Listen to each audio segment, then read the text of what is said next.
After building villages that can accommodate both its civilians and the military in Indian territory it has been illegally occupying since 1959 in the Arunachal sector, China is now busy building villages well inside Bhutan. Latest satellite imagery that have reached the Indian security establishment show that the Chinese have built at least 2 major villages well inside territory which Bhutan claims its own. The site of construction is less than 30 kilometers from the Doklam Plateau, where the Chinese and Indian troops had a lengthy standoff in 2017. Reports say clearing and construction activity in the area began in 2020 but accelerated last year. Bhutan is tight-lipped on the reports as part of government policy, but experts monitoring the development say that China, by building these settlements in a treacherous terrain, could be trying to compel the Bhutanese to engage with Beijing on the long-standing boundary dispute as a sovereign, independent entity outside India's shadow.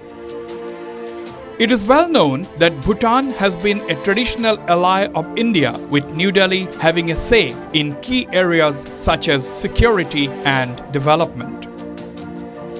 I spoke to Dr. Swaran Singh, professor at the Center for International Politics, Organization and Disarmament at the Jawaharlal Nehru University in New Delhi and a top China expert. And he said China has interests in the Siliguri corridor that connects the 8 northeastern states to the Indian mainland, and therefore the Chinese activity along Bhutan's western borders is a matter of concern. Professor Swaran Singh added the Chinese are bent on increasing the staying power of PLA troopers in frontier areas, and therefore the focus on building villages, roads and taking electricity to the far-flung border stretches. I'm now joined by Professor Swaran Singh from the Jawaharlal Nehru University, by far one of India's best-known experts on China. Professor Swaran Singh, welcome to Northeast Live. Dr. Swaran Singh, you are obviously aware of the fact that there are innumerable reports coming out now that the Chinese have started building several villages well within Bhutan's territory. What are your initial reactions? What do you think of this development? I think it really marks, Basveer, a change in China's overall strategy in dealing with its neighbors, where it believes it has claims on additional territories than it has currently. We have seen China behaving fairly aggressively with all the neighbors, following a strategy of 2 steps forward and 1 step backwards. This is how it has virtually taken over South China Sea, which is a great example of that strategy. When it comes to a country like India, it has seen that that kind of strategy is not able to deliver, because India is able to stand up to China. If China, deploys 50,000 troops in frontier areas, so does India.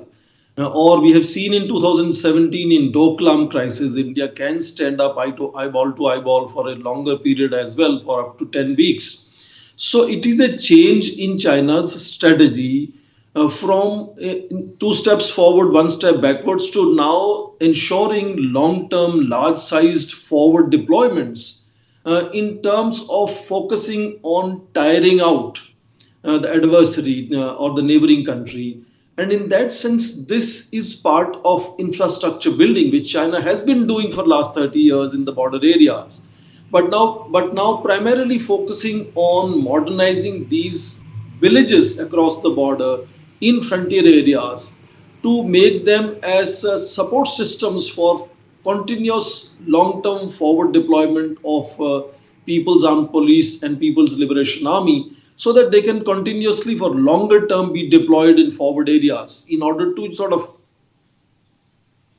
So, Dr. Swaran Singh, you are saying that it is could be a part of China's well-calculated strategy to increase the staying power of the People's Liberation Army and other support staff in frontier areas, whether it is the frontier with Bhutan, whether it is on the frontier with India.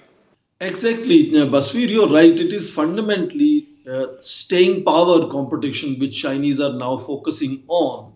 And for staying power, as you and me know very well, the People's Liberation Army and People's Armed Police are primarily Han dominated, and they are not very capable of staying long term in such high altitude forward areas.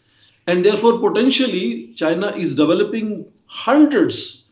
The last figure that came out from Chinese documents was 620 villages were being developed.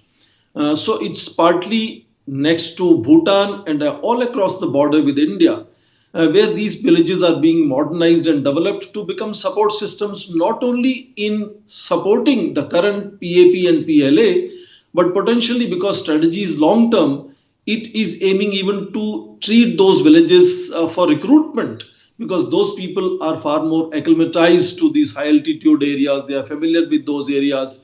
So it's a long term strategy. And you remember they have just passed last year a land border law, which became effective from 1st of January this year. And it is law that outlines this long term strategy of staying power being the focus of China in dealing with a major adversary like India, which is not allowing China to move forward at all. Now, what does it imply as far as India's security is concerned, particularly the security of Northeast India? Because, if you look at the location where these new villages are coming up, about 9 to 30 kilometers short of that Doklam Plateau where the standoff took place in 2017, do you think that the Chinese are basically eyeing the Siliguri corridor as trying to build some kind of a military axis targeting the Siliguri corridor or the chicken snake? There is absolutely no doubt that right from very beginning, this is the area where Chinese have always felt vulnerable to India being on heights on in Bhutan on one side, in Sikkim on the other. And this triangular area is where they do not have the advantage of heights, and that is why Doklam has been the focus to not just expand the width of that triangle, but jet out also greater capabilities towards India's Siliguri corridor area. And we have known it that the Chinese have always been for about 15 years during their negotiations with the Bhutan from early 80s, saying that they are willing to give them twice as much the territory in the disputed claims in the north if they let China hold this 90 square kilometers of Doklam area. From 2020, China has in fact raised another claim in the eastern Sektang Wildlife Sanctuary area in the eastern part of Bhutan. And these are going to be perhaps also bargaining, style of China, bargaining chip of China to say that please allow us gradually to control this Doklam area in lieu of taking larger territories that China claims in north and now also from 2020 in the east.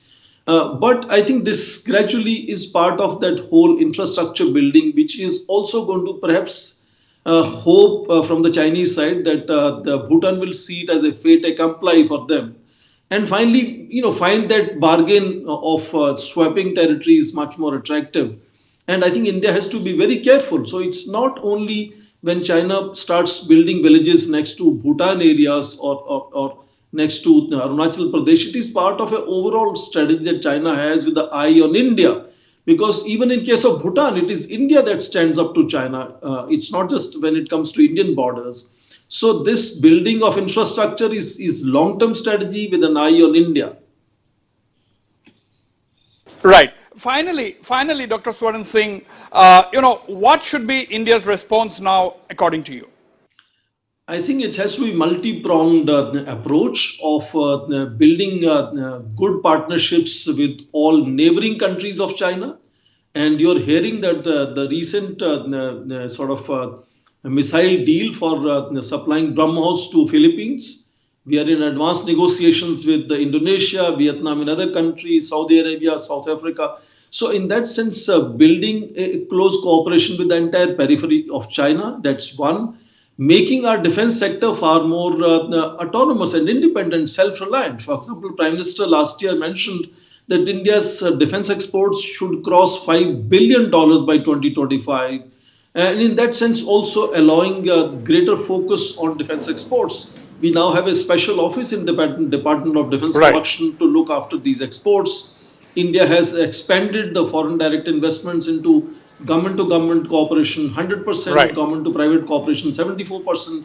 So making India's defense sector far more self-sufficient, self-reliant, and also obtaining access to modern technologies. So when we talk of Make in India, all these defense sector is looking at defense transfers of defense technologies to Right. India to make India's defense sector more competitive, more self-reliant, because when it Right. comes to staying power being the focus, India has to also likewise prepare for itself, not just in dealing with one or two episodes on the line of actual control, but focus on infrastructure building, giving welfare, giving advantages to our Right. people in frontier Right. areas.